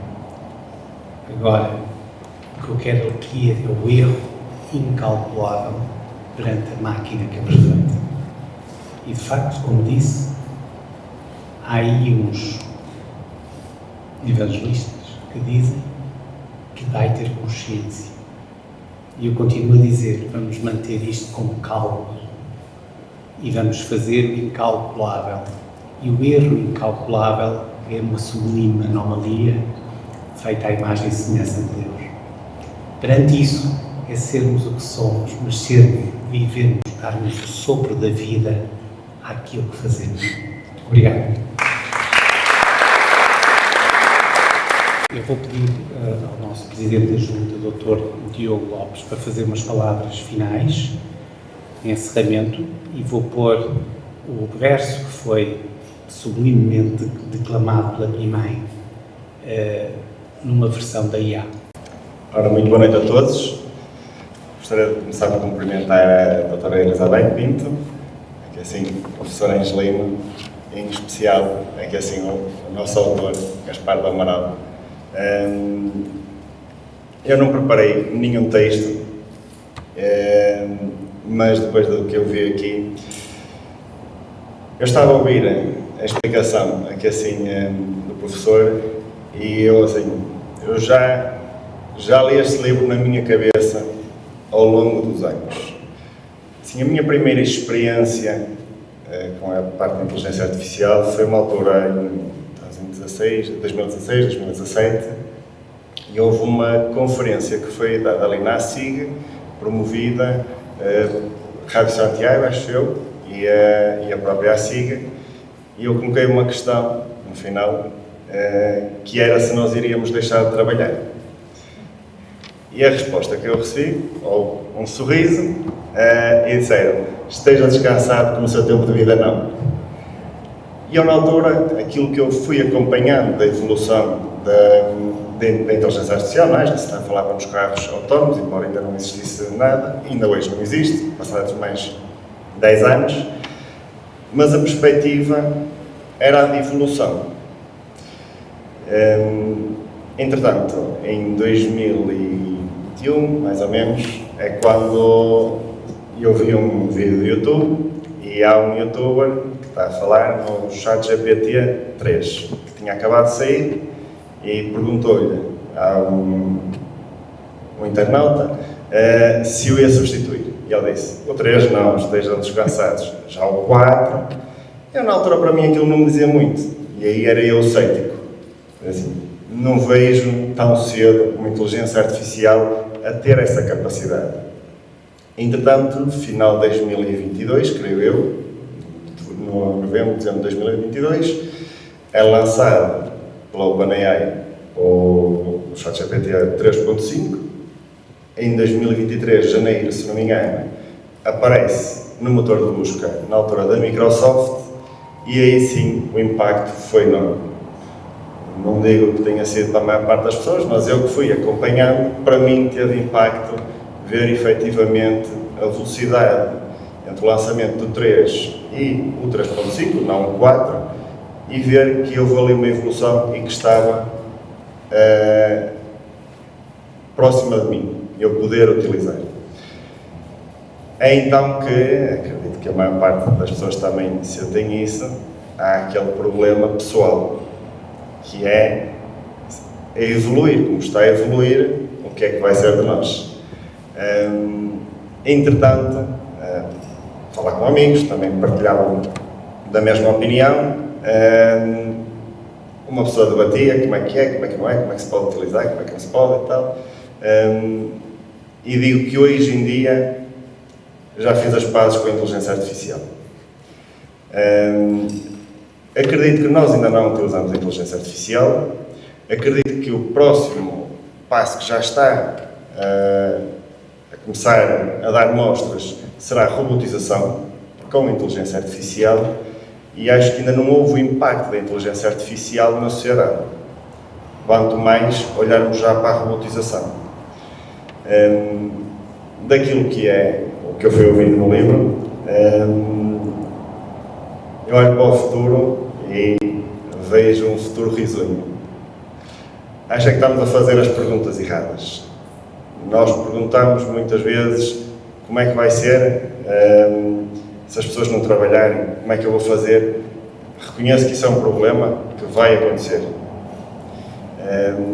Por outro lado, a minha pergunta não é como é que vai ser quando nós ficarmos sem emprego, na minha opinião. Acho que é mais, se todos nascêssemos reformados, a tal utopia, o que é que nós faríamos? E isso sim é aquilo que eu penso todos os dias. Não numa perspectiva de presidente de junta, mas numa perspectiva pessoal. O que é que eu faria se não tivesse nada para fazer? E acho que é isso que nós todos, porque não acho que seja um presidente de junta, da Câmara, o primeiro-ministro ou o CEO de uma empresa que o deva definir.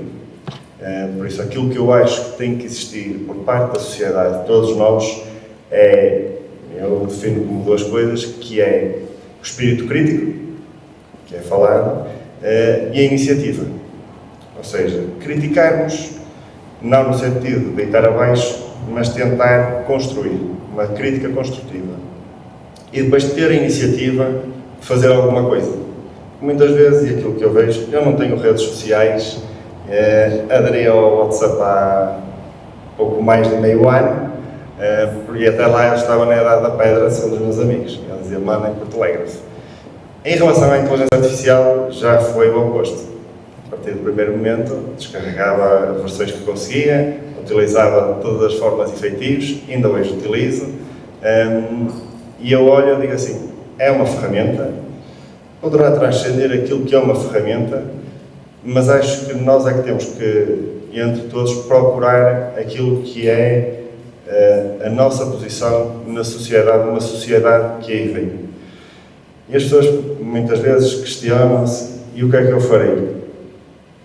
E eu aí olho para as crianças e eu digo, as crianças não trabalham. E, no entanto, elas têm que fazer e divertem-se todo o dia.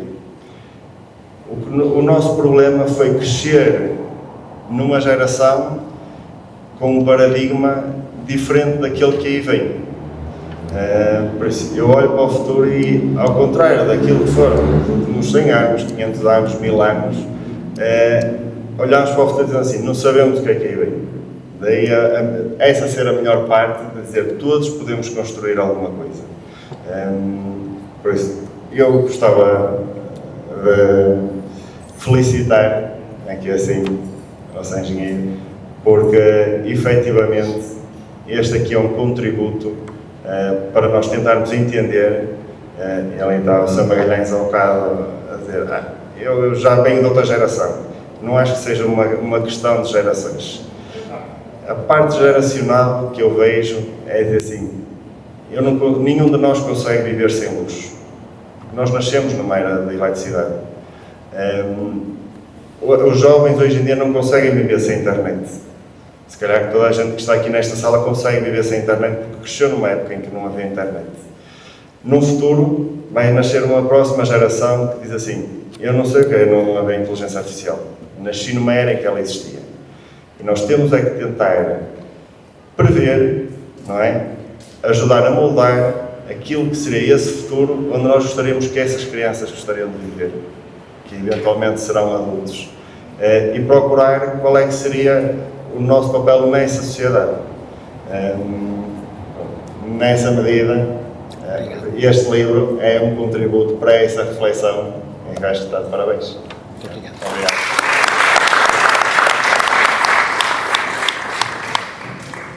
Convido todos a fazermos o Porto de Honra lá embaixo, antes, porém, se quem quiser, de facto, que o autor assine o livro, tudo bem, mas que quem não quiser, pode descer, que temos um Porto de Honra lá embaixo e um livro. Muito obrigado a todos. Eu vou pôr o vídeo à medida que quiserem e vamos lá para baixo. Obrigado a todos. Fundo do coração.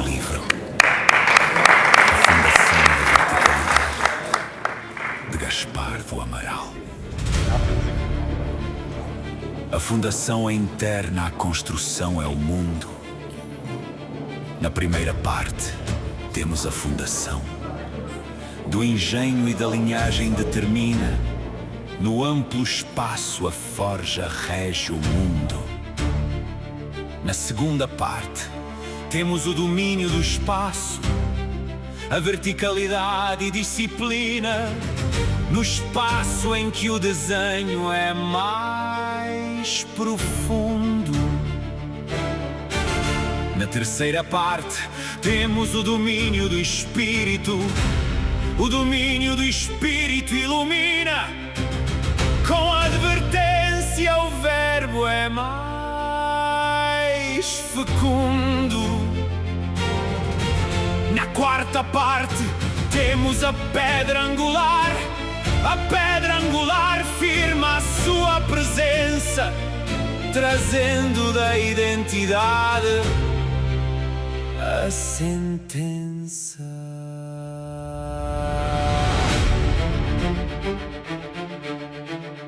Assim, na primeira parte, temos a fundação, a invocação ao engenho e à linhagem.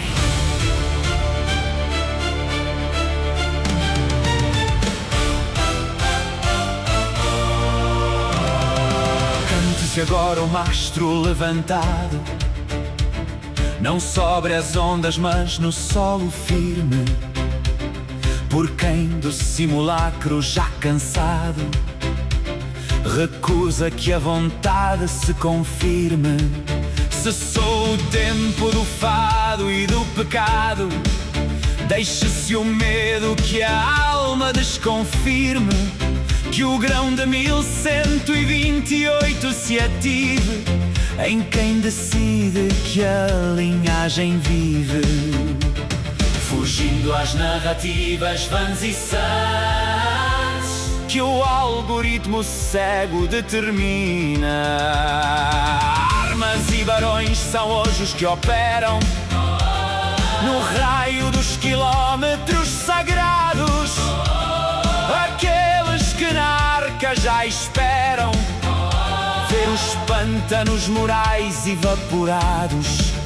Que as catedrais da mente se aceleram nos átomos de ferro bem fundados, pois contra a ansiedade e o seu veneno só o rigor da engenharia é o pleno. Na segunda parte, temos o domínio do espaço, a proposição da forja.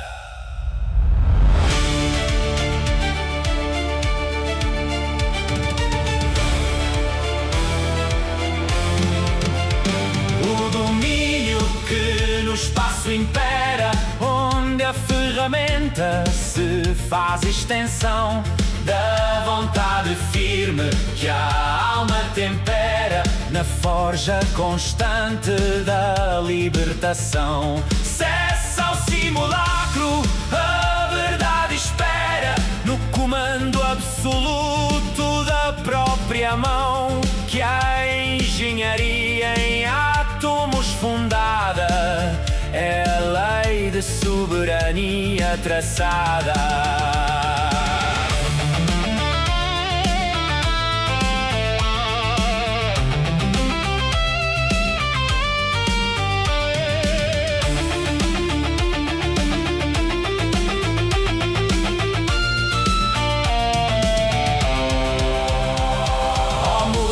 Que desamora e Guimarães, trouxestes o rigor e a disciplina. Dai-me o verbo que vence amanhãs e a luz que na necrose ilumina. Canto líder, o mestre estratega, que a máquina o domínio não entrega. Na terceira parte, temos o domínio do espírito, a advertência do espírito. Ergue-se agora a cidadela interna, Nova Jerusalém que a paz alcança, pois na pressa algorítmica inferna, apenas a ciência nos afiança. no silêncio que o rigor governa, Mantém-se a guarda, a ordem e a esperança. Na quarta parte, temos a pedra angular, a fundação da sentença de Gaspar do Amaral. A fundação é interna, a construção é o mundo. Na primeira parte, temos a fundação. Do engenho e da linhagem determina, no amplo espaço a forja rege o mundo. Na segunda parte, temos o domínio do espaço, a verticalidade e disciplina, no espaço em que o desenho é mais profundo. Na terceira parte, temos o domínio do espírito. O domínio do espírito ilumina, com advertência o verbo é mais fecundo. Na quarta parte, temos a pedra angular. A pedra angular firma a sua presença, trazendo da identidade a sentença.